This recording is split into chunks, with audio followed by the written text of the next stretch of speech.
ఆకామావై అని ధర్మశాస్త్రంలో 12 మాసములలో 4 మాసములకు విశేషమైనటువంటి ఫలితాన్ని చెప్పారు. దానిలో ఆ అంటే ఆషాఢ మాసం, కా అంటే కార్తీక మాసం, మా అంటే మాఘ మాసం, వై అంటే వైశాఖ మాసం. వైశాఖ మాసం ఎంతో మంది అవతార పురుషులు అవతరించినటువంటి మాసం ఈ వైశాఖ మాసం. వసంత ఋతువులో వచ్చేటువంటి ఈ మాసం వైశాఖ మాసం ప్రారంభం కాగానే వచ్చేటువంటి జయంతే పరశురామ జయంతి. వైశాఖ శుద్ధ తృతీయ పరశురాముడు అవతరించాడు. అక్షయ తృతీయ అదే రోజు. వైశాఖ మాస శుక్లపక్ష పంచమి ఎవరు అవతరించింది? ఆదిశంకర భగవత్పాదుల వారు. తెలుసా అందరికీ? ఇదే వైశాఖ మాసంలో శుక్లపక్షంలో షష్ఠి తిథి రోజున రామానుజుల వారు అవతరించారు. ఇదే వైశాఖ మాసంలో శుక్లపక్ష సప్తమి రోజున ఎవరు అవతరించారు? ఎవరైనా చెప్పగలరా? వైశాఖ శుద్ధ సప్తమి నాడు అవతరించిన మహానుభావుడెవరు? అందుకే మనం చాలా చైతన్యం కావాలి. హిందూ ధర్మం, హిందూ ధర్మం, హిందూ జాతి ఇదే క్షమించరాని నేరం. ఎందుకంటే ఒకనాటి కాలంలో హిందువులందరూ దారి తప్పుతూ ఉంటే తురుష్కుల యొక్క పరిపాలన పెరిగిపోయి విచ్చలవిడిగా ఎక్కడ పడితే అక్కడ విధర్మీయుల యొక్క ప్రాబల్యం పెరిగిపోయిన రోజున ఈ జగత్తు యందు తెలంగాణలో ఓరుగల్లో అవతరించినటువంటి మహనీయుడు విద్యారణ్య స్వాముల వారు. వైశాఖ శుద్ధ సప్తమి చాలా మందికి తెలియదు. విద్యారణ్య జయంతి వైశాఖ శుద్ధ సప్తమి. విద్యారణ్యులు లేకపోతే ఈ రోజున ఆలయాలు లేవు, ఈ విధమైనటువంటి ఆచారాలు లేవు. హిందూ ధర్మాన్ని పునరుద్ధరణ చేసి హిందూ ధర్మ ప్రాభవాన్ని దిగ్దిగంత కీర్తిల్లో నిలిపినటువంటి మహనీయుడు విజయనగర సామ్రాజ్య సృష్టికర్త. ఆదిశంకరుల తరువాత కనకధారలు కురిసినటువంటి చరిత్ర విజయనగర మహారాజులకే ఉంది. హరిహర బుక్కరాజులకు రాజ్యాధికారాన్ని ఇచ్చి హిందూ సామ్రాజ్యాన్ని స్థాపించి వేదములకు భాష్యాన్ని రాసి శృంగేరి దక్షిణాంనాయ శారదా పీఠానికి 13వ పీఠాధిపతిగా బాధ్యతలు తీసుకున్నటువంటి మహనీయులే విద్యారణ్య స్వాముల వారు. వారు హంపి పీఠాన్ని వారే స్థాపించారు. హిందూ ధర్మం ముఖ్యంగా ఏమిటంటే మనం ఆనందపడాల్సింది ఏమిటంటే వారు తెలంగాణ వాసి, తెలంగాణలో పుట్టారు, ఓరుగల్లు.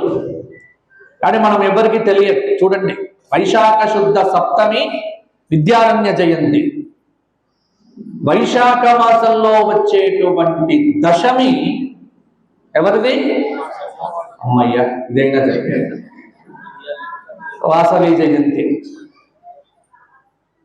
వైశాఖ మాసంలో వచ్చేటువంటి చతుర్దశి నృసింహ జయంతి, మర్చిపోకండి. వైశాఖ మాస శుక్లపక్ష పూర్ణిమ ఎవరు అవతరించారు? వైశాఖ శుద్ధ పూర్ణిమ. అహింస పరమో ధర్మ. బుద్ధుడికి జ్ఞానోదయమై దివ్య పౌర్ణమి అది. అంటే వైశాఖ మాసంలో ఎన్ని జయంతులు ఉన్నాయి చూడండి. సీతా నవమి అని కూడా పిలుస్తారు. మనకు నిన్నటి రోజున సీతా నవమి. అమ్మవారు అవతరించినట్టుగా వింధ్య పర్వతం మీద అమ్మవారి యొక్క వైభవాన్ని ఉత్తర భారతీయులు బాగా జరుపుకునే పర్వదినం సీతానవమి. ఇన్ని జయంతులు ఏ మాసంలో కూడా రావు. మరల మాఘమాసం, వైశాఖ మాసమే. మాఘమాసంలో కూడా అంతే. వైశాఖ శుద్ధ పంచమి సరస్వతీదేవి అవతరించింది, వసంత పంచమి. మరల రథసప్తమి ఎవరు? సూర్యనారాయణ భగవానుడు. ఆ మాసంలో కూడా వైశాఖ మాసంలో వచ్చేటువంటి ఆ మాఘమాసంలో వచ్చేటువంటి కృష్ణపక్ష చతుర్దశి ఎవరు? ఈశ్వరుడు, శంకరుడు, శివరాత్రి. కాబట్టి వైశాఖ మాసంలో ఇప్పుడు కాదు, 14వ శతాబ్దం, 7వ శతాబ్దం, 1400 సంవత్సరాల క్రితం పెనుగొండలో కుసుమశ్రేష్ఠి, కుసుమాంబ అనేటువంటి దంపతులు, వారికి సంతానం లేదు. రామాయణాలను చిన్నప్పటి నుంచి చదివినటువంటి కుసుమశ్రేష్ఠి పెద్దలు చెబితే పుత్రకామేష్టి యాగాన్ని చేశాడు. ఆ పుత్రకామేష్టి యాగానికి ఫలితం మరి పుత్రుడు పుట్టాలా? ఈ వైశాఖ మాస శుక్లపక్ష దశమి రోజున అద్భుతమైనటువంటి తేజస్సుతో మహాలక్ష్మీ స్వరూపంగా అమ్మవారు అవతరించింది. ఆవిడకు పెట్టినటువంటి పేరే వాసవాంబ, వాసవి అని పేరు పెట్టాడు. ఆవిడ మహాలావణ్యం, మహాసౌందర్యం. పురాణాల్లో వర్ణించినటువంటి సీతమ్మ వారి యొక్క వర్ణనే అత లోకేశ్వరీ లక్ష్మీ జనకస్య పురేస్వత శుభక్షేత్రే హలోత్కాతే తారే చ ఉత్తర ఫల్గుని అన్నట్టుగా అమ్మవారి యొక్క లావణ్యం చూచి జగత్తంతా మురిసిపోయింది. చిన్నప్పటి నుంచే అద్వితీయమైనటువంటి ప్రతిభ. ఆవిడ దేని మీద చేయి వేస్తే అది పసిడిగా మారిపోయేంత అనుగ్రహం. అందుకే అనుకున్నట్ట అవతార దివ్యత్వాన్ని ప్రదర్శించటానికి మహాకాళి, మహాలక్ష్మి, మహాసరస్వతి స్వరూపంగా జగన్మాతనే మా ఇంట్లో అవతరించింది అని.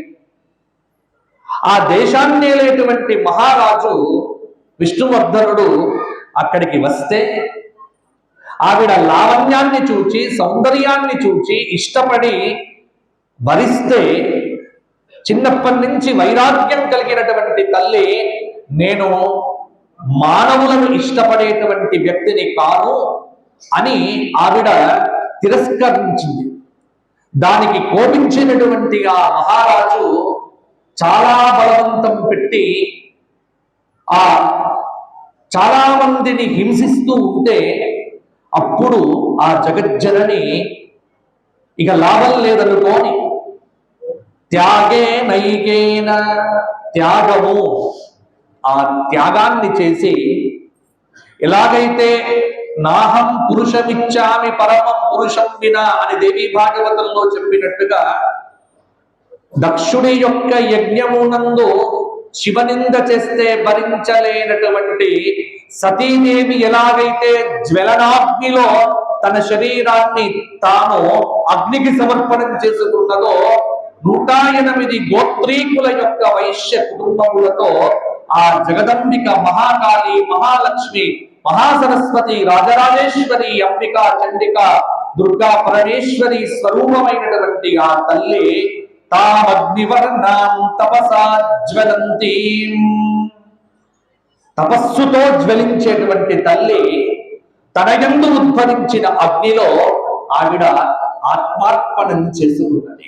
అందుకే ఆత్మార్పణ చేసుకున్న ఆవిడ యొక్క చిచ్చక్తి చేతనారూప జడశక్తి జడాత్మిక శ్రీమాత, శ్రీ మహారాజ్ఞి, శ్రీమత్ సింహాసనేశ్వరి అని దేవకార్య సముద్యత అని అమ్మవారి యొక్క నామం. దేవతల కోసం అవతరించినట్టుగా ఈవిడ అవతరించింది ధర్మం కోసం.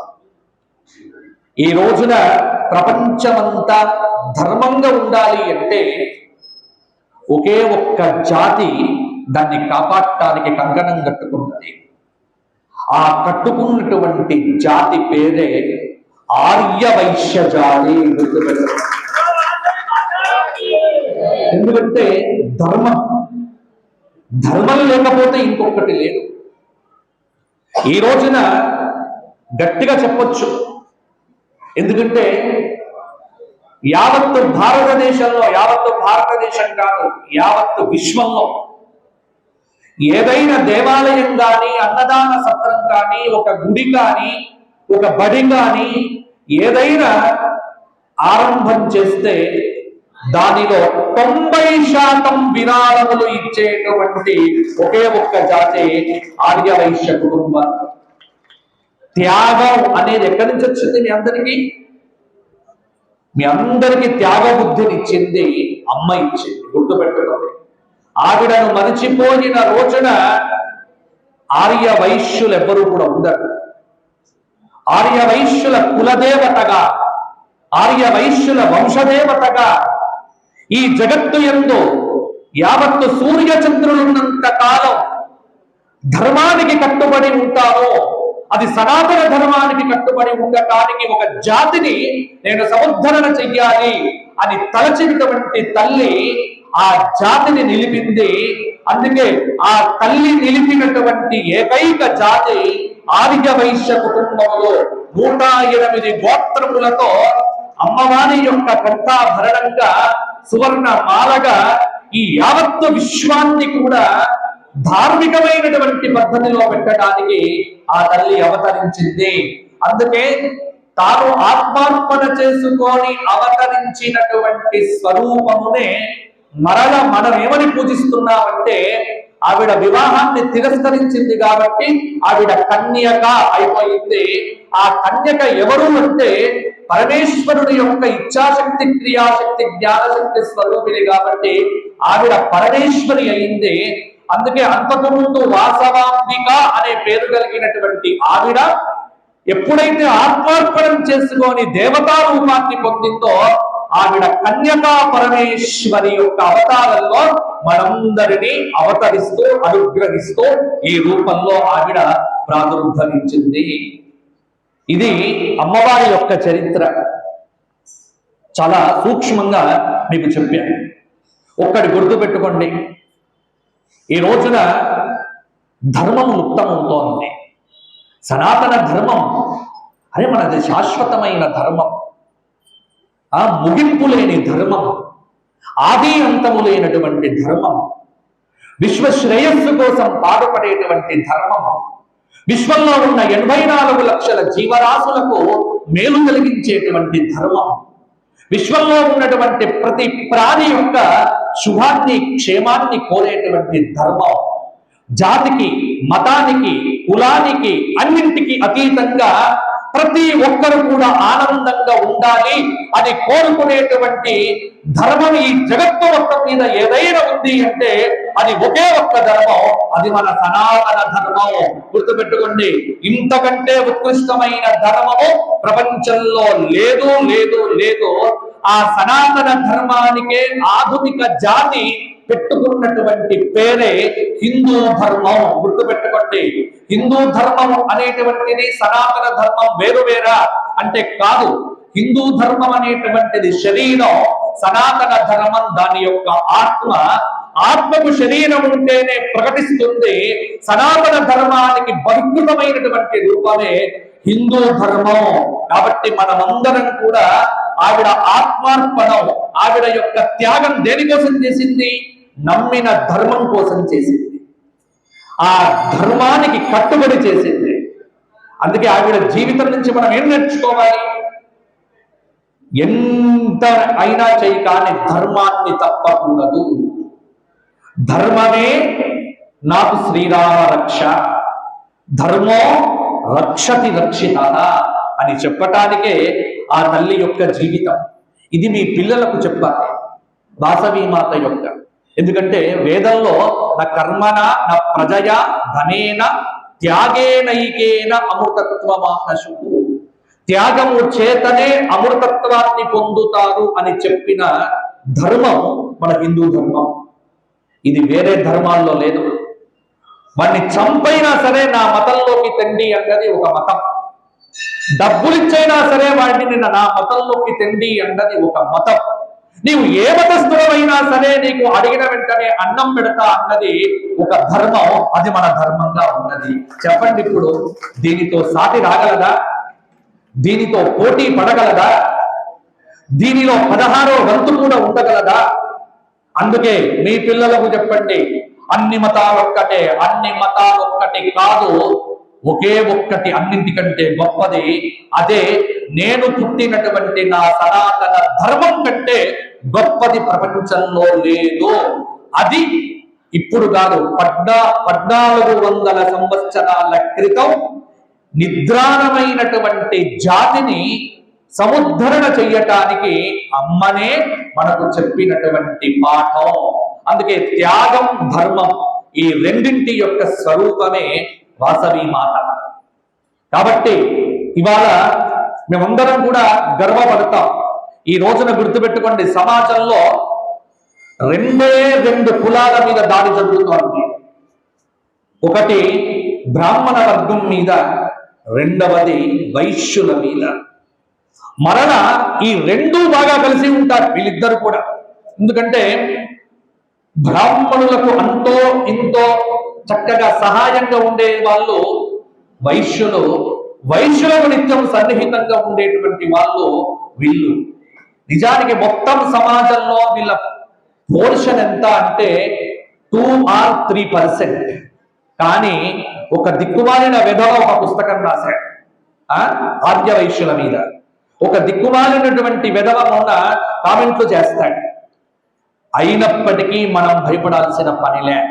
ఎందుకు అంటే మీరందరూ ఇతర మతాలను నమ్ముకున్నాం, కానీ మేము నమ్ముకున్నది ఏమిటి అంటే మా వాసవి మాత చూపినటువంటి త్యాగం, ధర్మం అనే రెండింటిని నమ్ముకున్నటువంటి జాతి ఆర్య వైశ్య జాతి ఏనాడు కింద పడదుగాక, కింద పడదు. సనాతన ధర్మానికి ఒక గొప్ప లక్షణం ఉన్నది. నీవు పడగొట్టు, అంతకు మించి లేస్తాడు. నీవు తొడగొట్టు, నీ తొడలను విరగ్గొడతాడు. ఇది గుర్తుపెట్టుకోండి. అందుకే మహాభారతంలో కలిపురుషుడు అనేటువంటి వాడి తొడలు విరగ్గొట్టి ధర్మస్థాపన చేశాడు భీముడు. మరి మనం ఇవాళ ఏం చెయ్యాలి అంటే ఎవ్వరి మీదికి మనం వెళ్ళం, కానీ మన జోలికి వస్తే మాత్రం మనం ఊరుకునేది లేదు. కాబట్టి వాసవి జయంతి మనం ఏం చెయ్యాలి అంటే అమ్మవారు చూపిన త్యాగ గుణాన్ని త్యాగం చెయ్యండి. త్యాగంతోనే జీవితం పరమార్థం. ఒక దేవాలయం ఇవాళ ఈ రోజున మా పక్కనే ఉన్నారు. మీ అందరికీ చాలా అదృష్టం ఇవ్వాలి. ఏమిటి అంటే ఎక్కడికి పిలిచినా రానటువంటి మా సోదరుడు, నా మిత్రుడు, మా రఘు శంకరమంచ శర్మ గారు. ఆయన అమెరికా న్యూజెర్సీ నుంచి ఇక్కడికి వచ్చారు. ముఖ్యంగా ఏమిటని తెలిసే అంటే అమెరికా నుంచి రావడం గొప్ప విషయం కాదు.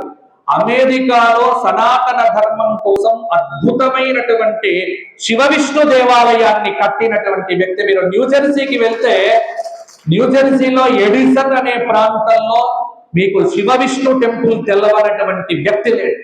అక్కడ అమెరికా మొత్తం 50 రాష్ట్రాలు ఒక రథం వేసుకొని తిరిగి సనాతన ధర్మ ప్రచారం చేసినటువంటి వ్యక్తి ఈ రోజున మన వాసవి జయంతికి వారు కూడా ఇక్కడికి రావడం జరిగింది.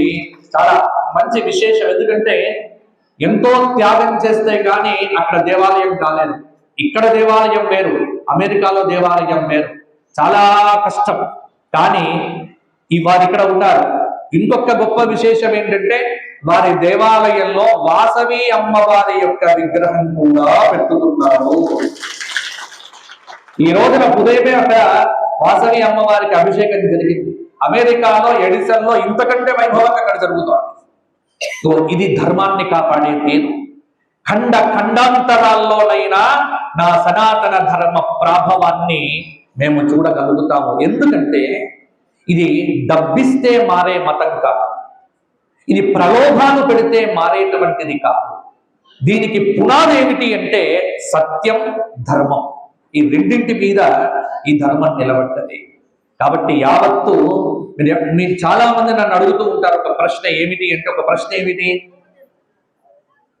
ఇంతకు ముందే ఒక ఆయన అడిగారు అక్కడ కింద కూర్చున్నప్పుడు, మరి ఇప్పుడు చాలా ధర్మానికి ఇబ్బంది కలుగుతోంది కదా, ఇంకా 2026లో చాలా దాడులు జరుగుతున్నాయి కదా, ఇంకేమవుతుంది ఏమవుతుంది ఏమవుతుంది ఏమవుతుంది అంటే ఏం భయపడకండి. ఈ రోజున మనం భయపడాల్సిన స్థితిలో లేం, గుర్తుపెట్టుకోండి. ఎందుకు అంటే ఇంతకంటే భీకరమైన దాడులు 1021లో జరిగాయి. క్రీస్తు శకం 1021 నుంచి దాదాపుగా 17 సంవత్సరాలు 17 సార్లు గజనీ మహమ్మద్ అనేటువంటి వాడు దండయాత్ర చేసి భారతదేశాన్ని కొల్లగొట్టాడు. 18వసారి ఒక చక్రవర్తి చేతిలో ఓడిపోయాడు. ఆ తర్వాత దోచుకున్నారు. ఇక్కడి తరగని సంపద విదేశాలకు వెళ్ళిపోయింది. ఆ తర్వాత అల్లావుద్దీన్ ఖిల్జీ వచ్చాడు, అతను దోచుకున్నాడు. ఆ తర్వాత మొఘల్స్ వచ్చారు, వాళ్ళు దోచుకున్నారు. ఆ తర్వాత వ్యాపారం పేరుతో ఈస్ట్ ఇండియా కంపెనీ వాళ్ళు వచ్చారు, వాళ్ళు దోచుకున్నారు. లండన్ మహానగరంలో మ్యూజియంలో ఉన్నటువంటి మన కంచాలు, మన ప్లేట్లు, మన రాజులు తిన్న గ్లాసులు, రాజులు తిన్న ప్లేట్లన్నీ అక్కడ లండన్ లో ఉన్నాయి. అంటే చూడండి, మనం తిని విసిరేసిన ప్లేట్లు వాళ్ళు అక్కడ పెట్టుకొని వాళ్ళు మొత్తం దోచుకున్నారు. ఈస్ట్ ఇండియా కంపెనీ దోచుకుంది. ఈస్ట్ ఇండియా కంపెనీ తర్వాత రజాకార్లు వచ్చారు, వాళ్ళు దోచుకున్నారు. ఈ తర్వాత స్వాతంత్రం వచ్చింది 1947లో. ఇప్పుడు మరో కొత్త దోపిడీ మొదలైపోయింది. 1947 తర్వాత ఒక 50 సంవత్సరాలు మిగతా అనేక పేర్లతో దోచుకున్నారు. కానీ ఎంత దోచుకున్నప్పటికీ మరల 2026లో 196 దేశాల్లో ఏ దేశ ప్రధానమంత్రి ఎక్కడికి వెళ్తే అక్కడ కీర్తి పెరుగుతుందంటే అది ఒకే ఒక్క దేశం, అది నా భారతదేశం మాత్రమే. గుర్తుపెట్టుకోండి. ఇన్నిసార్లు పడింది, మళ్ళీ ఇవాళ ఎలా నిలబడ్డది? కారణం ఈ దేశం సనాతన ధర్మ పునాదుల మీద ఉన్నది. కాబట్టి అన్ని దండయాత్రలు చేస్తే పడని ధర్మం ఇవాళ వాడెవడో పుస్తకం రాస్తే, వీడెవడో వస్తే వీళ్ళ వల్ల ఏమీ కాదు. అలాగని మనం రిలాక్స్ గా ఉండకూడదు, ఎప్పుడు రిలాక్స్ గా ఉండకూడదు, ఎప్పుడు సన్నద్ధులమై ఉండాలి. ధర్మ రక్షణ కోసం కంకణ బద్ధులమై ఉండాలి. కాబట్టి గుర్తు పెట్టుకోండి, వాడవాడల హిందూ సమ్మేళనాలు జరుగుతున్నాయి. ఈ కొరట్లకి వాళ్ళ ఎందుకోసం వచ్చా ఈ మిట్ట మధ్యాహ్న సమయంలో అంటే కొంత సమయం దొరికితే చాలు, ఒక 10 మంది అయినా సరే ఆ 10 మందిని చైతన్యం పరచడమే మా యొక్క కర్తవ్యం. ఇంకా వేరే ఉద్దేశం ఏమి కూడా లేదు. అంత ప్రయాణం చేసి ఇక్కడికి ఎందుకు రావాలి ఈ మిట్ట మధ్యాహ్నం అంటే? ఇప్పుడు మీరందరూ కూడా వాసవి మాత స్వరూపాన్ని, మీ పిల్లలను ధర్మం నుంచి చ్యుతి కాకుండా కాపాడాల్సిన బాధ్యత మీది. మీ మనవలను ఒక స్త్రీ బాగుంటే యావత్తు దేశం బాగుంటుంది. అందుకే ప్రపంచంలో ఏ దేశానికి కూడా అగ్ర మహిళగా ఒక మహిళ లేదు, ఒక్క భారతదేశానికి తప్ప. ఎక్కడో చూడండి, కాలం ఎంత మారిందంటే నేను ఎంత గర్వపడతా అంటే, పూర్వకాలంలో వాని తండ్రి, వాని కొడుకు, వాని మనవడే ప్రధానమంత్రులు, వీళ్ళు వాళ్ళ ఏది. కాలం మారింది. ఇప్పుడు రైల్వే స్టేషన్ లో ఛాయ్ అమ్ముకునేటువంటి వారు కూడా నా దేశానికి ప్రధానమంత్రి కాగలడు అని చూపించారు, ఈ దేశానికి ప్రధానమంత్రి అయ్యాడు. అలాగే ఎక్కడో ఒరిస్సాలో మారుమూల ప్రాంతంలో పుట్టినటువంటి ఒక తల్లి దేశానికి రాష్ట్రపతి కాగలదు అని ద్రౌపది ముర్ము గారు చూపించారు. ఇంకెక్కడండి, ఎక్కడ చూస్తారు చెప్పండి ఇటువంటి త్యాగం? ఇది మన ధర్మం, ఇది మన దేశం. అందుకే గర్వపడండి. మనం అందరం ఏం చెయ్యాలి? ఎదుర్కోవాలి. అందరూ కూడా హిందూ ధర్మానికి బాసటగా నిలబడండి. వాసవి మాత యొక్క త్యాగాన్ని మీరు తీసుకోండి. ఎక్కడైనా ఏదైనా హిందూ ధర్మానికి ఇబ్బంది కలుగుతోంది అంటే ఇవ్వండి, నిలబడండి. డబ్బున్నవారు డబ్బు ఇవ్వండి, శరీర కష్టం చేసేవాడు శరీర కష్టం చేయని ప్రతి ఒక్కరు ఒక్కొక్క చేయి వేస్తే మరల హిందూ సమాజం ఎక్కడికి పోదు. మరల ఈ సృష్టి అంతమయ్యేసరికి మిగిలే ధర్మం ఒక్కటే ఒక్క ధర్మం, అదే నా సనాతన హిందూ ధర్మం. కాబట్టి వాసవి జయంతి నాకు చాలా ఇష్టం. ఎందుకంటే అమ్మవారి చరిత్ర త్యాగ చరిత్ర, త్యాగం ఉన్నటువంటి వ్యక్తుల గురించి మాట్లాడుకోవలసిన చరిత్ర. ఈ రోజున అందుకే మీరు గుర్తుపెట్టుకోండి, మీకు తరగని నిధులు ఇచ్చేది ఆవిడే, తరగని సంపదలను ఇచ్చేది ఆవిడే. కానీ దారి తప్పకండి, దారి తప్పకండి. ఈనాటికి వైశ్యులు అంటే ఎక్కడ దారి తప్పలే, కానీ మీ మనమలు మీ మనమరాళ్ళు తప్పుతారేమో, జాగ్రత్త పడండి. ఒక దృష్టి పెట్టండి, వాళ్ళందరినీ ఆచారంలో కూర్చుండబెట్టండి. వాసవి మాత జయంతికి ప్రతి ఆర్యవైశ్య కుటుంబంలో ఉన్నటువంటి వాళ్ళందరూ కూడా ఖచ్చితంగా ఇక్కడికి రావాలి, కూర్చోవాలి, చెయ్యాలి. ఇది చేస్తేనే మన ధర్మం.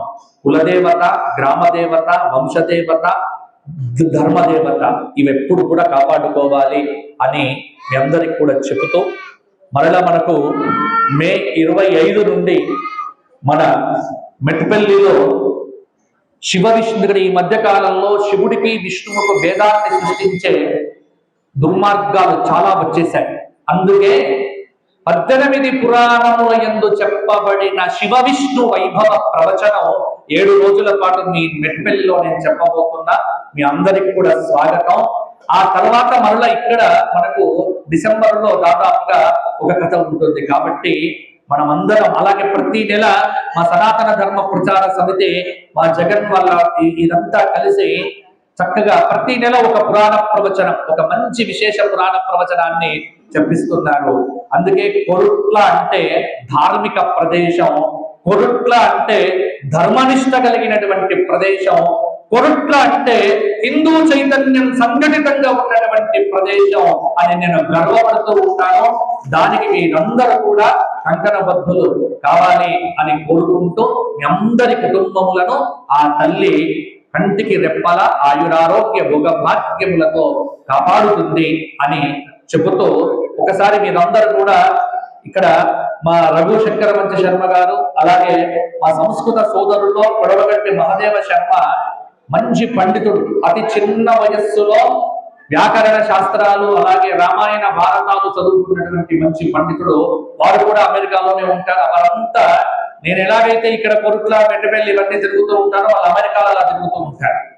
కాబట్టి ఈ రోజున నాతో పాటు వారు కూడా ఇక్కడికి రావడం, ఇక్కడ మేము ధర్మపురి వెళ్తున్నాం ఇక్కడి నుంచి. కాబట్టి మధ్యలో నేను చెప్పా, ఒకసారి మా కొరుట్ల రండి, మా కొరుట్ల వాళ్ళందరిని కూడా చూడండి, ఎంతో నిష్ట కలిగినటువంటి వాళ్ళు అని చెబితే వారు కూడా ఇక్కడికి వచ్చారు. మా జగన్కి చెప్పడం జరిగింది. కాబట్టి గట్టి కరతాళ ధ్వనులతో వారికి స్వాగతం చెబుతూ, ఒక్క నిమిషం మా రఘు గారు ఒకటే నిమిషం వారు మాట్లాడతారు, వారి అనుభూతిని చెబుతారు. చెప్పండి అందరూ కూడా, వాసవి మాతకి, వాసవి మాతకి, వాసవాంబ మాతకి. ఎందుకంటే అమ్మవారి పూజ చక్కగా అలంకారం అయింది. నా ప్రవచనం అయిన తర్వాత కుంకుమార్చన అన్ని మొదలైతాయి. అవి నిదానంగా మీరు చేసుకోండి. చక్కగా ఆ అమ్మ యొక్క అనుగ్రహంతో మీరందరూ బాగుంటారు. స్వస్తి. ఒక నిమిషం.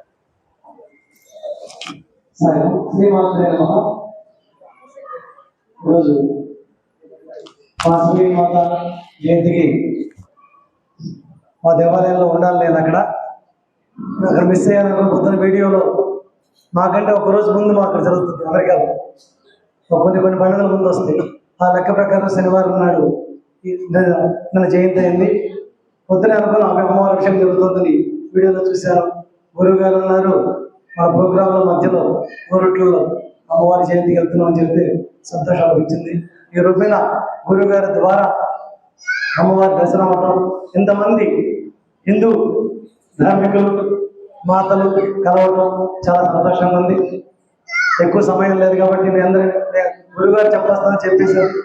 మీ అందరికి కూడా ఎల్లవెల్లలా ఆ వాసవి మాత అనుగ్రహం ఉండాలని, పిల్లలకి విద్యలో పైకి రావాలని, పెద్దవాళ్ళు ఎవరైతే ఉన్నారో వాళ్ళ ఆరోగ్యాలు బాగుండాలని, వ్యాపారాలు ఎవరైతే చేస్తున్నారో వారి వ్యాపారంలో అభివృద్ధిలోకి వెళ్ళాలని మనస్ఫూర్తి కోరుకుంటూ, గురుగారు చెప్పినట్టు మనం సనాతన ధర్మాన్ని కాపాడటానికి ప్రతి ఇంట్లో ప్రతి ఒక్కరు కూడా నిద్రపోకుండా కష్టపడాల్సిన సమయం ఇప్పుడు, మేలుకోవాల్సిన సమయం కాబట్టి దాన్ని అందరూ పాటించండి. మరొకసారి ఆ వాసవి మాత అనుగ్రహ ప్రాప్తిరస్తు, శ్రీమాత అనుగ్రహ కటాక్ష సిద్ధిరస్తు. శ్రీమాత్రే నమః. జై వాసవి మాతాకి, వాసవి మాతాకి, వాసవి మాతాకి. నాకు ఇటువంటి అవకాశాన్ని కలిగించిన గురుగారికి పాదపూర్వక నమస్కారం వస్తూ అందరికీ శుభాభినందనలు.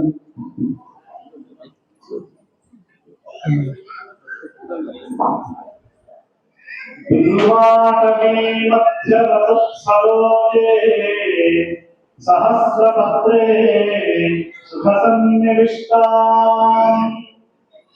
అష్టాపదాం కోహ పాణిపద్మాం సువర్ణవర్ణాం ప్రణమామి లక్ష్మీం. సభాయ నమః. కోరుట్ల పట్టణంలో ఇంత అద్భుతంగా వాసవి అమ్మవారి యొక్క జయంతి ఉత్సవాలు ఇంత అద్భుతంగా జరుగుతున్నాయని చెప్పి మాకు బ్రహ్మశ్రీ రాజపల్లి సంతోష్ కుమార్ శాస్త్రి గారు ఒక్కసారి కోరుట్లకు రావాలి అని చెప్పి ఇప్పుడు మేము మార్గమధ్యంలో మమ్మల్ని మీ ఊరు తీసుకొచ్చారు. నిజంగా వారు చెప్పినటువంటి ఆ ధర్మనిష్ట, త్యాగము, ప్రేమ, అభిమానము ఇక్కడ ఉన్నటువంటి ఆర్యవేశ సోదరులు సోదరీమణులు అందరిలో కూడా ప్రస్ఫుటంగా వారు చెప్పినట్టు మాకు ఇక్కడ కనబడుతున్నది. అందరూ కూడా పట్టించుకున్న అమ్మవారిని వారు చెప్పిన దాంట్లో ఎంత అద్భుతమైనటువంటి సారాంశం చెప్పారంటే ఆర్యవైశ్య సోదరులు అందరూ ఇప్పటి వరకు ధర్మం తప్పలేదు. మరి 2026 చూస్తున్నాం ప్రపంచవ్యాప్తంగా. భవిష్యత్తులో కూడా మీ పిల్లలు, మీ మనవలు, మనవరాళ్ళు వాళ్ళకు కూడా మీరు ఇదే ధర్మాన్ని బోధించాలి. దయచేసి వాళ్ళకి మన ధర్మం గురించి చెప్పకపోతే మాత్రం ఇప్పుడు ఇన్ని సంవత్సరాలు పెట్టిన పిల్లలు మొత్తం కూలిపోయేటువంటి అవకాశం ఉంది. కాబట్టి దయచేసి మన ధర్మాన్ని, వాసవి అమ్మవారి యొక్క జీవితమే త్యాగము, ధర్మము.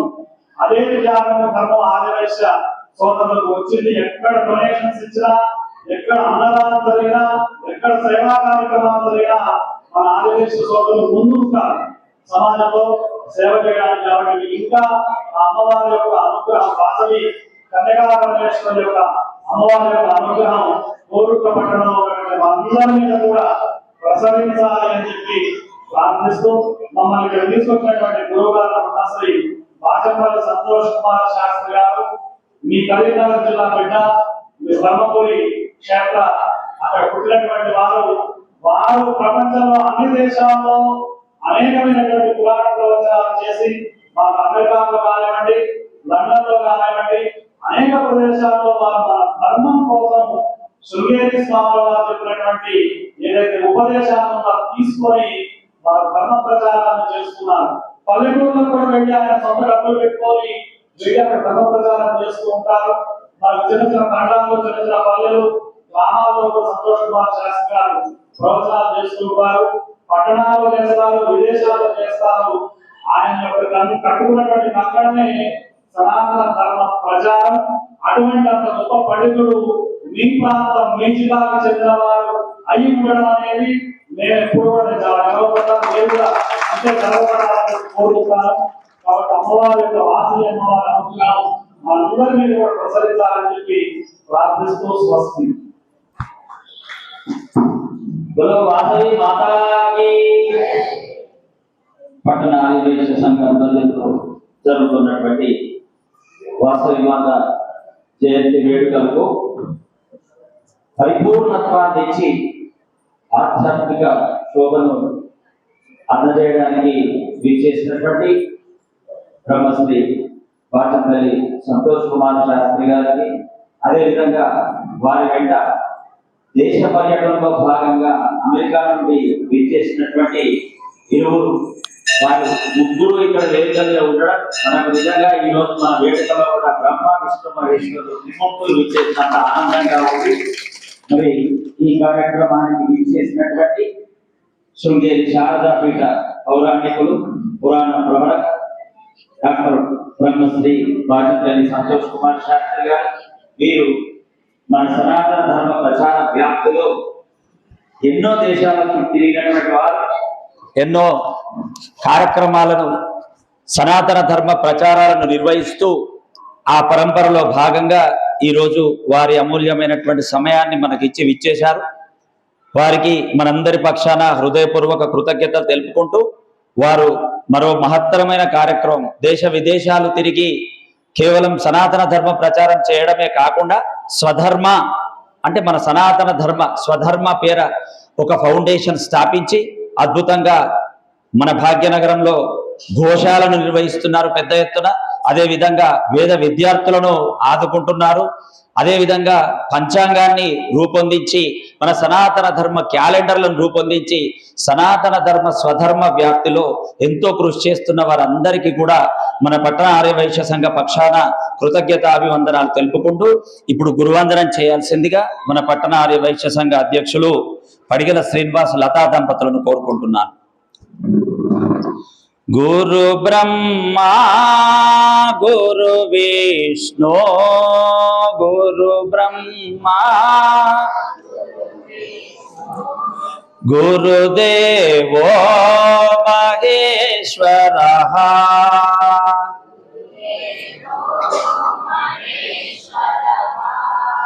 గురు సాక్షాత్ పరబ్రహ్మ గురు తస్మై శ్రీ గురవే నమః.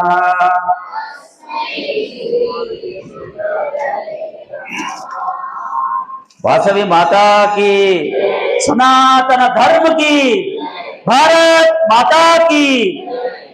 అదేవిధంగా మన కార్యక్రమానికి ఆత్మీయ అతిథులుగా విచ్చేసినటువంటి అమెరికా వాస్తవ్యులు ఎన్ఆర్ఐ వీరు మన దేశంలో పుట్టి ఖండాంతర వ్యాప్తిలో భాగంగా అమెరికాలో న్యూజెర్సీ రాష్ట్రంలో శ్రీ సాయి దత్తపీఠం స్థాపించి ఇంతకుముందు గురువు గారు చెప్పినట్టుగా శివ విష్ణు వాసవి సహిత దేవాలయాలు స్థాపించి సనాతన ధర్మ పరిరక్షణలో ప్రచారంలో మేము సైతం అంటూ ముందున్నటువంటి బ్రహ్మశ్రీ రఘు శర్మ శంకర మంచి గారికి మన పట్టణ ఆర్యవైశ్య సంఘ పక్షాన వస్త్ర సన్మానం చేయాల్సిందిగా కోరుతున్నాం. గోపాలకృష్ణ భగవానికి, వాసవి మాతాకి. అదేవిధంగా మరో ఎన్ఆర్ఐ అమెరికా నుండి ఈరోజు మన కార్యక్రమానికి విచ్చేసి శోభను చేకూర్చినటువంటి సంస్కృత పండితులు అమెరికా వాస్తవ్యులు బ్రహ్మశ్రీ కొడవటి కంటి మహాదేవ శర్మ గారిని కూడా మన పట్టణ ఆర్యవైశ్య సంఘ పక్షాన సన్మానించవలసిందిగా కోరుతున్నాము. సనాతన ధర్మకి, భారత్ మాతాకి, బోలో వాసవి మాతాకి.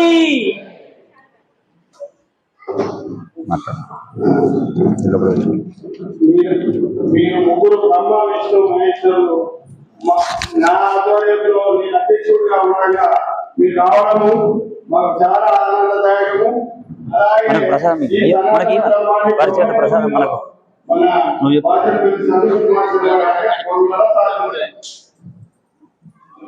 చెప్పు దగ్గర చెప్పు మాకు ప్రసాదం మీరు స్థాపించింది పళ్ళు వస్త్రం స్వామి వారికి.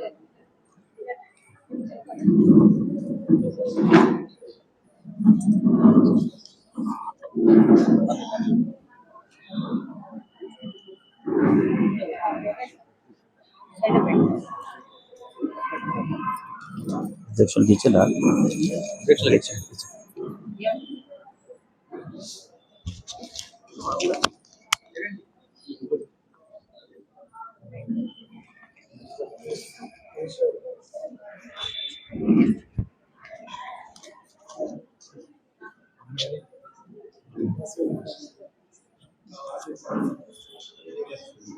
కదా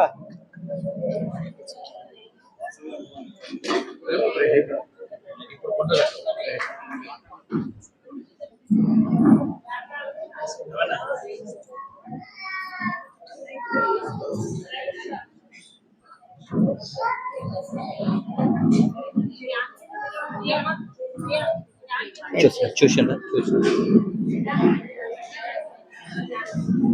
జై శ్రీమన్నారాయణ. ఓం నమో భగవతే వాసుదేవాయ, ఓం నమ శివాయ, ఓం నమో నారాయణాయ. బ్రహ్మశ్రీ బాచంపల్లి సంతోష్ కుమార్ గారు చాలా అమ్మవారి జయంతి వేడుకల గురించి చాలా చక్కగా వివరించారు. చెప్పమన్నాను. సెప్టెంబర్ 1 నుంచి సెప్టెంబర్ 7వ తేదీ వరకు బద్రీనాథ్ క్షేత్రంలో భాగవత సప్తాహ కార్యక్రమం ఉంది. కొద్ది మందికి ఏదో అవకాశం ఉంది.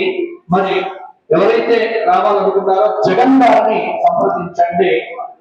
సెప్టెంబర్ 1 నుంచి 7 మధ్యలో ఈసారి విశేషం ఏంటంటే కృష్ణాష్టమి వేడుకలు బదరీ క్షేత్రంలో జరుపుకోబోతున్నాం. బదరీ క్షేత్రంలో ఈసారి కృష్ణాష్టమి వేడుకలు భాగవత సప్తాహం ద్వారా జరుపుకోబోతున్నాం. రావాల్సిన వాళ్ళు ఎవరైనా ఉంటే జగన్ గారిని సంప్రదిస్తే సరిపోతుంది.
ప్రసాద్